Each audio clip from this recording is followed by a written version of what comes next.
Then turning to the next item, the shadow. What's the social advantage of being aware of the shadow? I can tell you it's immense.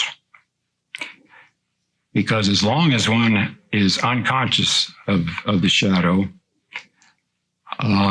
there's almost infallibly, it gets projected.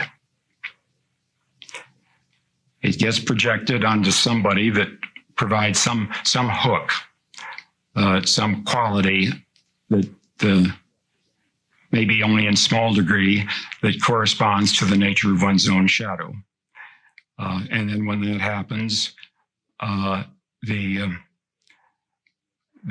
projector has the delightful experience of locating evil.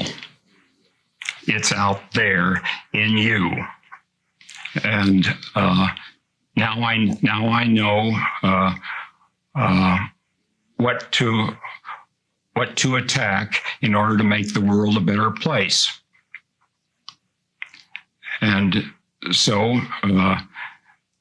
in lesser shadow projections, I guess no great harm is done.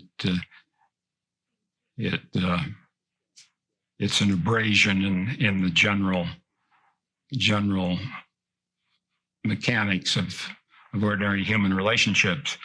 But once it starts operating on a large collective scale, shadow projection can be disastrous.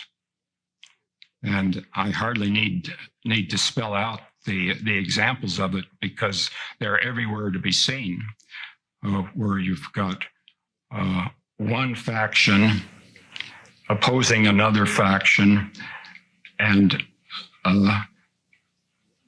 attributing dark, evil, if not diabolical, implications on the enemy faction. We see this everywhere in the world, and I'm not going to go into the details, but this is all the consequence of shadow projection.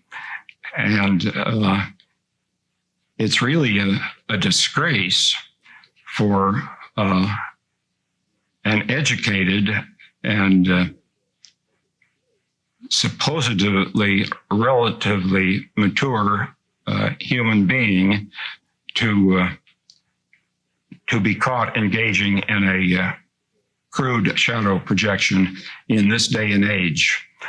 But disgrace or not, it happens all the time. And it's a grave damage to our social fabric.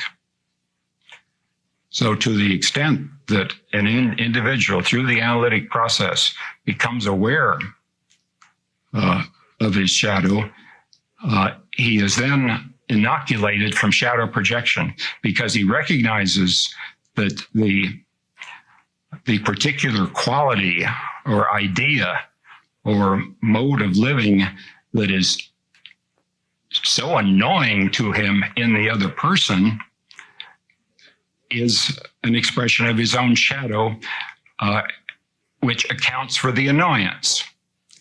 We can have likes or dislikes, but when a certain level of affect enters the picture, that's an infallible indication of a shadow projection.